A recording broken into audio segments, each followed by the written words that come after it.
అందరికీ నమస్కారం అండి.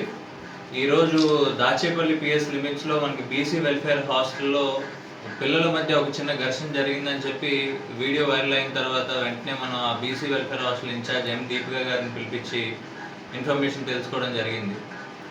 అందులో ఇప్పుడు మీడియాలో ఏదైతే వస్తుందో ఇది ర్యాగింగ్ అని అట్లనే ఇదంతా కూడా వైరల్ అవుతుంది. బట్ ఇన్ రియాలిటీ అది ర్యాగింగ్ కాదు. ఒక ప్రేమ విషయంలో వాళ్ళ మధ్య జరిగిన ఘర్షణ. ఇందులో ఏదైతే జరిగిందో వెంటనే మేము విక్టిమ్ మైనర్ బాయ్స్ ఎవరైతే ఉన్నారో వాళ్ళని పిలిపించాము. వెంటనే కంప్లైంట్ కూడా తీసుకుంటున్నాం వాళ్ళ ఫాదర్ దగ్గర నుంచి. అట్లానే victim as well as accused కూడా మన దగ్గరే ఉన్నారు ఇప్పుడు సోఫార్. కాకపోతే వీళ్ళందరూ మైనర్స్ అవ్వడం వల్ల నేను మీడియా వాళ్ళందరికీ రిక్వెస్ట్ చేస్తుంది ఏంటంటే, as per supreme court guide lines మనం మీడియా మైనర్ ఎవరైతే పిల్లలు ఉన్నారో వాళ్ళ ఐడెంటిటీని రివీల్ చేయకూడదు. ఎందుకంటే వాళ్ళకి ఇంకా ఫ్యూచర్ ఉంటుంది కాబట్టి. సో వాళ్ళ ఫ్యూచర్ దృష్టిలో పెట్టుకొని మీడియా వాళ్ళందరికీ నా రిక్వెస్ట్ ఏంటంటే, ఆ వీడియో సర్క్యులేట్ అవుతున్న వీడియోస్ ఫేస్ రివీలింగ్ ఏవైతే ఉన్నాయో అవి వెంటనే డౌన్ చేస్తారని నేను రిక్వెస్ట్ చేస్తున్నాను. At the same time complaint తీసుకొని ఇప్పుడు ఎఫ్ఐఆర్ కూడా రిజిస్టర్ చేసి వాళ్ళకి ఇష్యూ చేయడం జరుగుతుంది.